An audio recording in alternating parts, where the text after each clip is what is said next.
We are in week 2 of my 18-week series where I'm training for my second ever marathon, the Flying Pig Marathon in Cincinnati, Ohio. In this video, I'll give a little insight onto my training, what worked, what didn't work, and we'll also get to hear from a physical therapist about what injuries are most common in running, how to prevent them, how to warm up properly, cool down properly, and a lot of other good stuff. So check out the other 2 episodes in the series as well, and make sure to like and subscribe.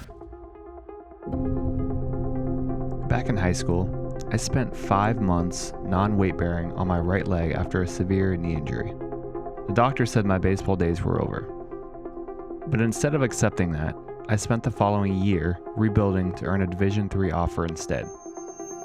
Injuries aren't the end. But today, the goal is prevention. Warm-ups, cool-downs, we treat the body right so we never have to rebuild from zero again.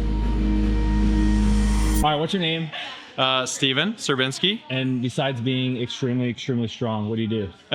I am a rehab chiropractor, and I own Sisu Spine Rehab, which is right next door to CrossFit Skyfall. Anybody who's interested in being active and moving around, that's who I work with. So I work with people who are like 20-something years old, getting into the gym, maybe have like an old sports injury, or I work with people who are in their 80s and just trying to keep moving. So everybody who wants to move, that's who I work with. What is the number one injury you see with runners? Ooh, I think the number one injury seeing runners a lot is probably shin splints.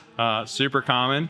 I think a lot of people grew up doing some type of team sport where they did a lot more sprinting, and transitioning to more of a long distance running, the stride lengths are totally different. So I think that overstriding, you're going to see a lot of shin splints. What is something someone can do to prevent that and other injuries? Number one thing, just don't start too fast. Like your goals, they're not going anywhere. So you don't need to get there next week. So have a clear plan of how you plan on getting there, how you're going to load into it. So if our goal is to run a marathon, but we haven't ran a mile in a long time, let's start with the mile, right?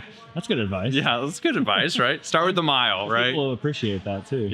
Yeah, a little bit of a cool down afterwards is super important as well. It's just giving our body and our nervous system the chance to transition from doing something active to being a little bit more passive. If we have that transition super abruptly, then our body's going to tighten up, and we're not going to stay as limber. But if we slow that transition down, then we keep a lot of our mobility, and we can prevent a lot of injuries. So generally, I think whatever your warm-up is, it should mimic whatever activity you plan on doing.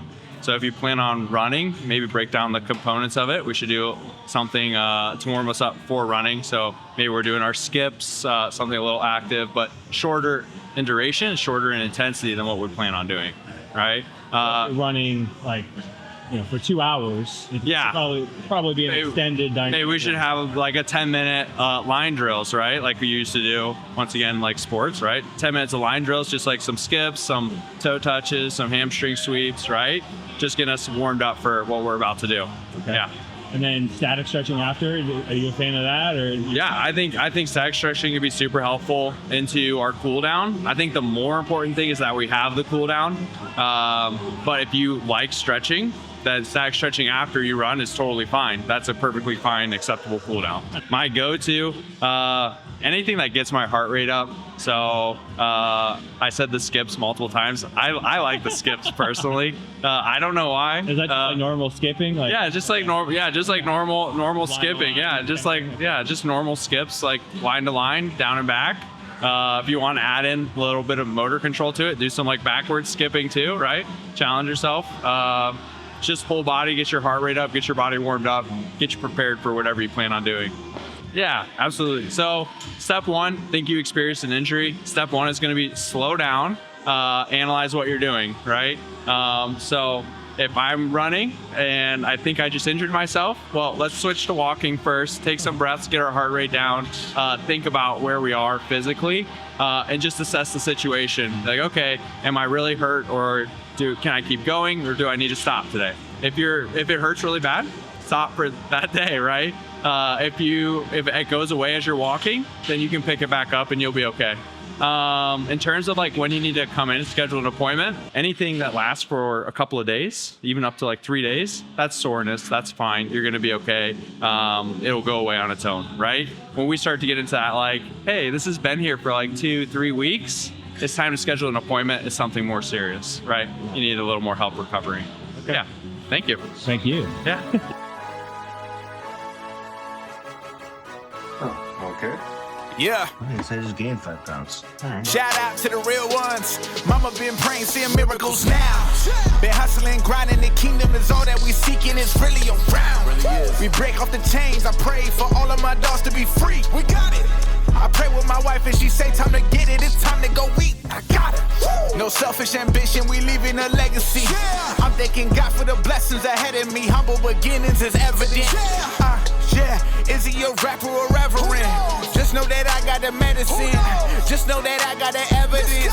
Point to the light like I'm Edison. Yeah, man, this feel too easy. Revival the pack and I work for the kingdom till I stop breathing. No chain on me, no stain on me, no flame on me. All right, literally just finished my last run of the week, 9 miles, and it was on this bad boy here on the treadmill. Kind of rough on a treadmill, as you can imagine, but beats. I think it feels like 7 degrees outside right now with wind chill. So I wasn't going out there, and yeah, gym is closed right now. So treadmill, best option. Quick tip though, if you are running on a treadmill, actually really happy with how I kept my heart rate really low. Had a good average heart rate, which is going to be key when running longer distances and spending more time on your feet. So happy with that. I think I kept it around a 145 or so. I did wear my H drop today, so I'll kind of show you a little bit about those stats and things it gave me. I love you. Bye. All right. Total fluid loss was 79.6. Sweat rate was 40.6. It also gives me kind of the, whether it's average, above average, yada, yada, yada. So good information to know. Looks like most of my stats from this run were average. Keep in mind it was indoor. Sweat rate. So you can kind of see my sweat analysis over time. So started out, sweated a lot, kind of went down. I think you can kind of see when I took drinks in here as well, which is kind of cool. And it uses AI to kind of explain the data. So sweat rate was 1.201 liters per hour, which is high considered compared to the general population. I lost about a full sports water bottle of fluid, and I lost 2,500 milligrams of sodium, which is a lot. Again, a can of Elementia that I drink is about a 1,000. So definitely need to drink more sodium and things to recover after. But then the hydration zones too is cool. So it will show me exactly how much I sweat over time, possible fluid intake, like I said earlier, and then sodium concentration too. So, as I went on, more sodium, I sweat out more sodium, cooler conditions. So inside, downstairs, in my basement, so a little cooler. My max temperature of my skin was 83.9. It's kind of surprising. But cooler conditions, which means if I were to go outside in 90, 80 degree temps, I'm gonna have a lot more sweat, a lot more hydration needed. And it ties in stats from my watch and Runna and Strava to give me information on average heart rate. Yeah, useful tool. One of my favorite parts though is the recovery plan. So going down, it will generate a plan for me to recover from this specific run. So its recommendation for this: in the first 30 minutes, consume 1/3 of your recommended fluid intake with electrolytes.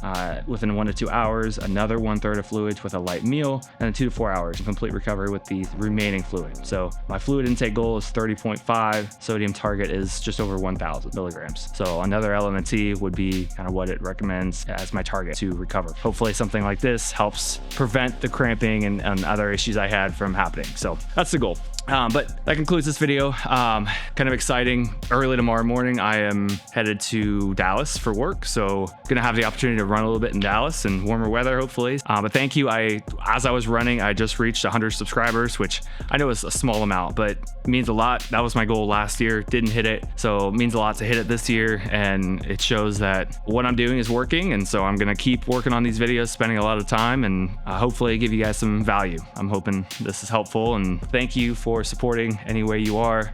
Like the video, subscribe, share it with a friend, all that good stuff. We'll see ya in Dallas.